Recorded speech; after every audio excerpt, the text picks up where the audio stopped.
Welcome back to Laurel Ridge Farms. A while back, I went over some of our hydroponic wins and fails. I showed you how we were starting seeds in cotton as a media, and then I built a test system out in our small 7x15 greenhouse, which was originally set up to be for starting plants. So we worked with the hydroponics in there for a while just to make sure that it would work mechanically, using solar as its only source of energy, and it worked out very, very well. But in the process, I lost my place for starting plants, which is really important, especially as we build systems that will make our farm more productive, more efficient, and sustainable. We always have to be starting plants indoors so that we can move them outdoors as we free up bed space. So it was a win and a fail altogether. And that applies to hydroponics as well. We always have to be starting new plants so that they can move into spaces in the hydroponic system as we harvest mature plants. At first I thought, no problem, I'll just switch to starting plants back in the house where we used to do it. But we had some help. Well, not really help. Oliver and Louie, our cats, and Tucker, well, Tucker really wasn't a problem, but the cats, they like those cotton balls. They'd knock them out of my trays, and sort of like this water bottle cap, they would then play soccer with them. So that didn't work. So we came up with a plan to add a new greenhouse, which would be a little bit bigger, for just hydroponics. And then we would eventually move the original greenhouse over next to this one, which would give us a better layout out in the garden for growing crops.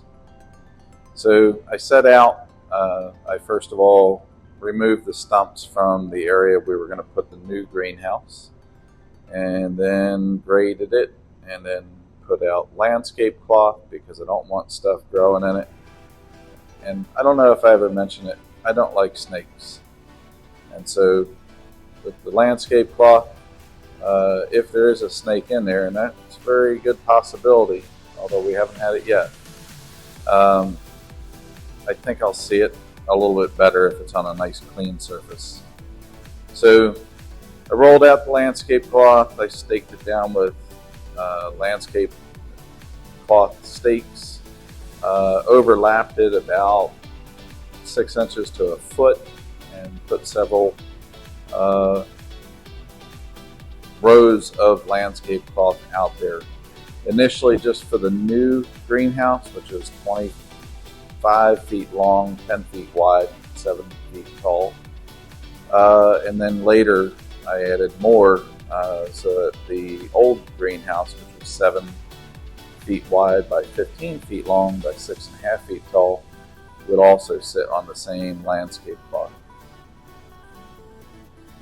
As you can see from the trees moving in the background, of course I chose to do this on probably one of the windiest days we've had in a while, which certainly made it much more fun. Well, not really.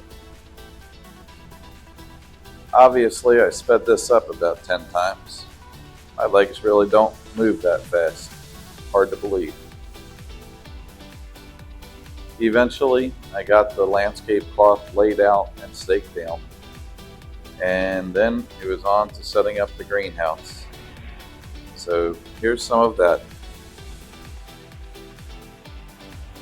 Well, this is our new greenhouse.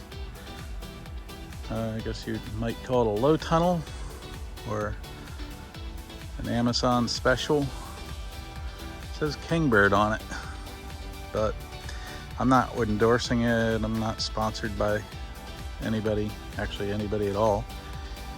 So it's something I bought on Amazon, as I said in one of our videos that I was going to do. It's a low-cost way to get another greenhouse in place. So this one's a little bit bigger than the other one we have. This one is 10 feet wide, 25 feet long, and 6.5 feet tall. So I set it up a little bit different than the instructions called for. They called for digging a trench around the perimeter and burying the bottom rail with 4 inches of dirt. I don't think 4 inches of sand on top of that rail would do much for stability. So instead I laid it out and I put a T-post by each one, and I kind of did it the way they do high tunnels, where they drive a larger pipe in and then they adjust the height to make it level at each leg. So that's what I did, and I gotta say it's pretty sturdy. It's much more sturdy than the smaller one that we have right now. So I'm going to be moving that one over here in the next few days next to this one. But this is going to be our hydroponics tunnel. So I'm going to be putting a kind of a two diagonal 2x4s that'll come up to each of these center posts that will support our hydroponics with our leafy greens and things going down each side.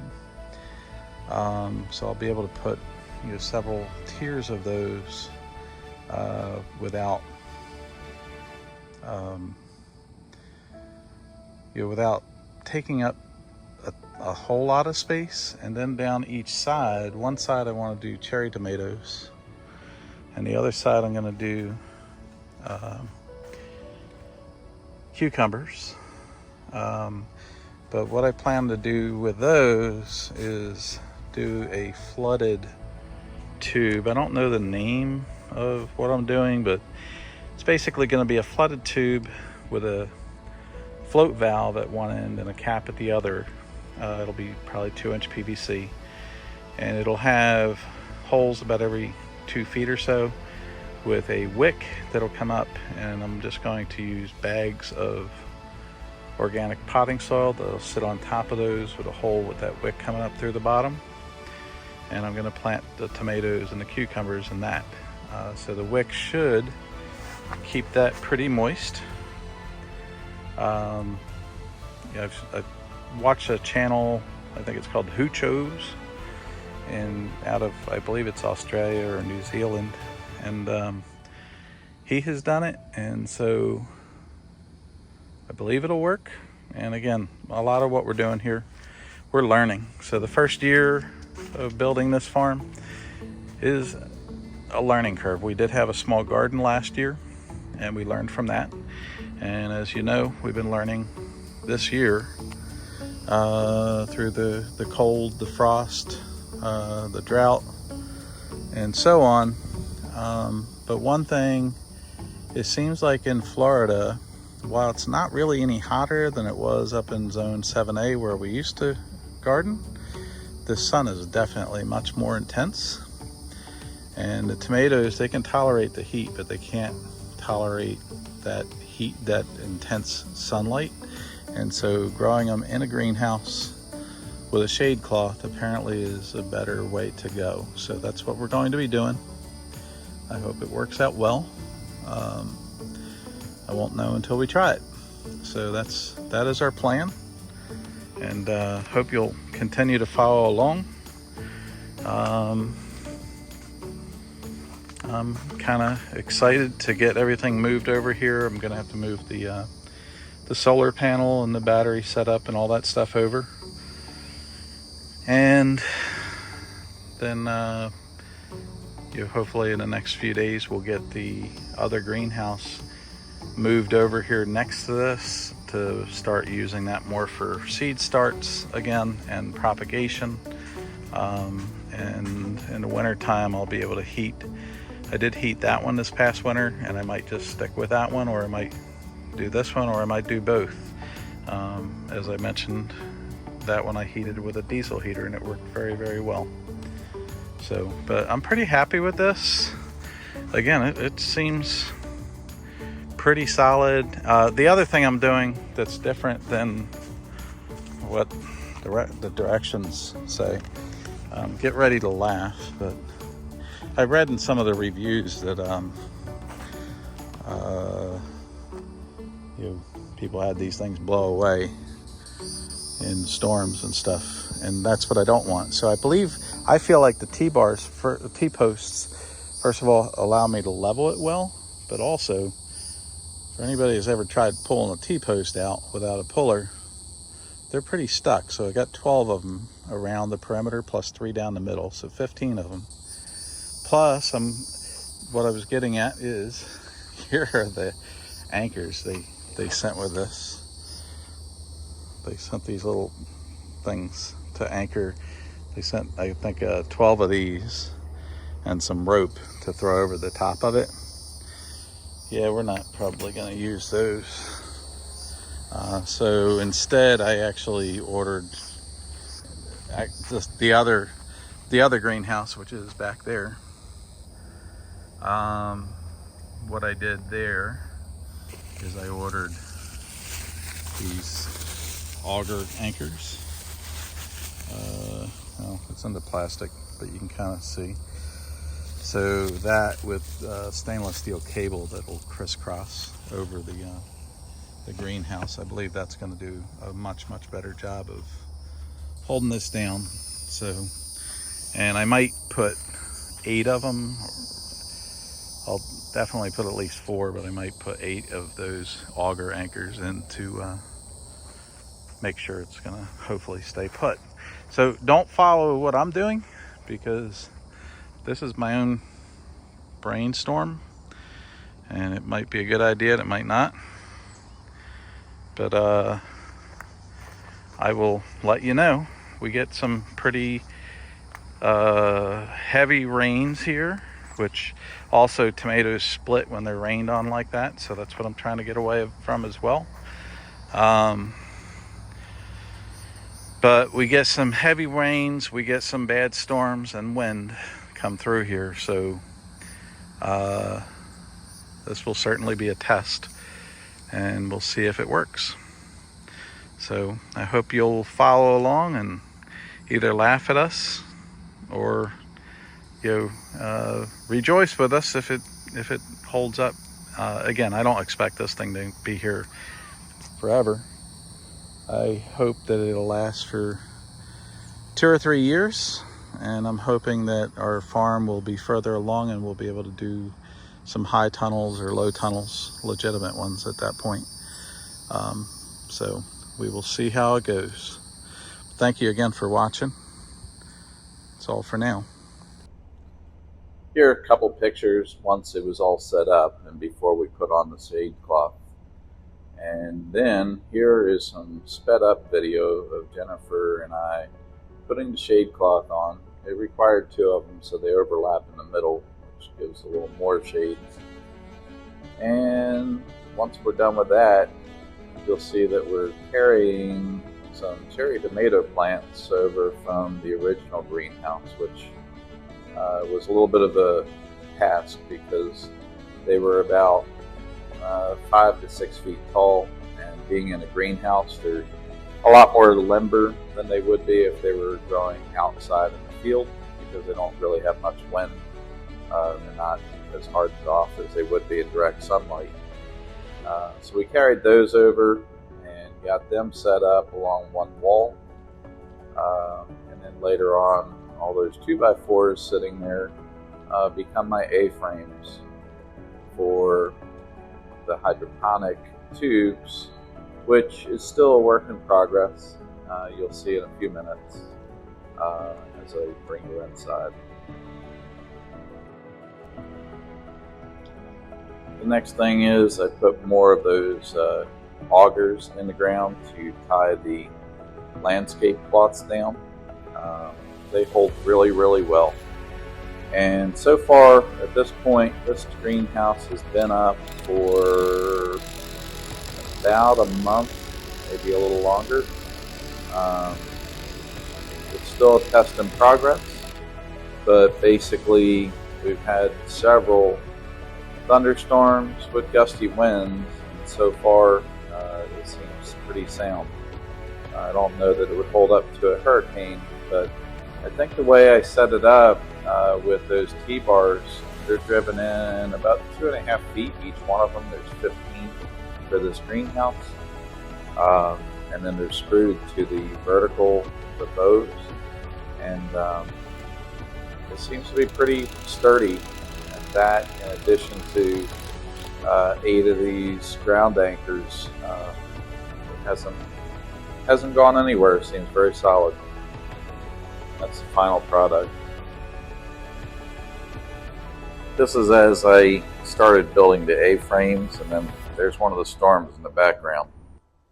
I wasn't going to show you this till it was a little further along, but this is our new hydroponics tunnel. You can see I moved these tomatoes over here from our other greenhouse. We've been picking some cherry tomatoes off of them. Right now they're pretty bare. They've got a couple green tomatoes. Trying to overcome the heat, so we have the shade cloth on, which is certainly helping. But the tomatoes in the buckets aren't looking that great. I have to set it up so that they're going to get a small amount of the hydroponic nutrient on a regular basis. So that's that.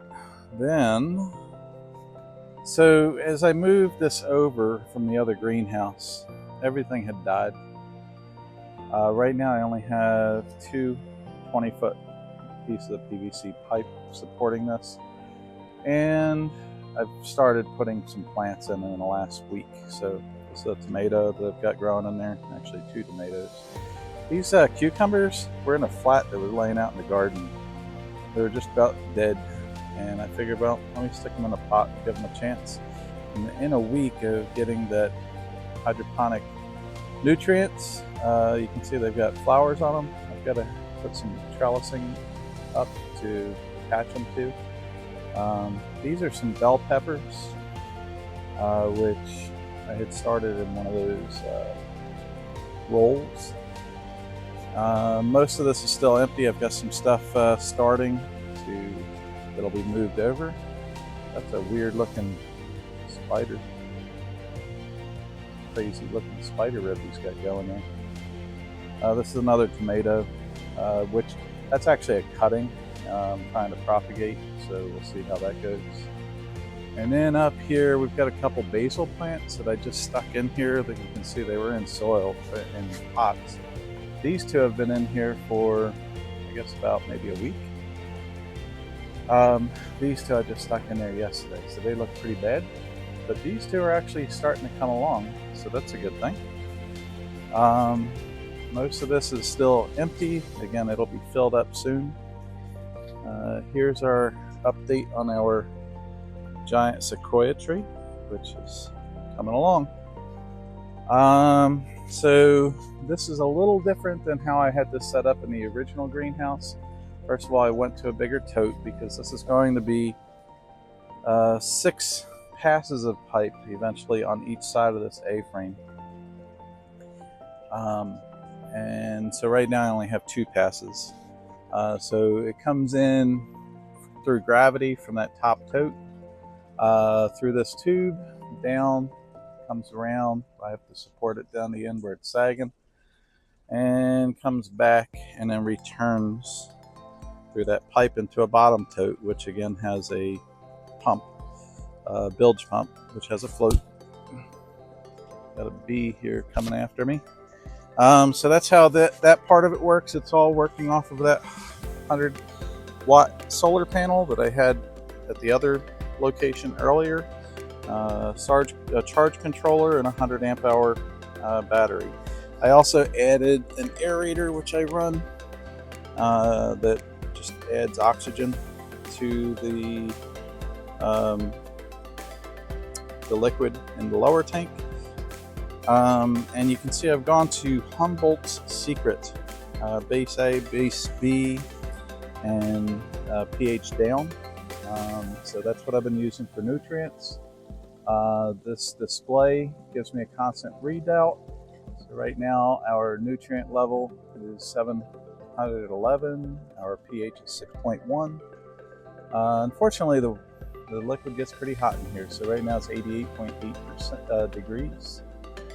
It's about 50% relative humidity in here. At some point, you might have to figure out a way to cool that a little bit. I had a bee after me, so I'm gonna leave. He was just on my back of my neck, and I didn't know it, and I touched him. I was mad. So these are some basil plants that are hardening off. It's a little shot of our outdoor kitchen.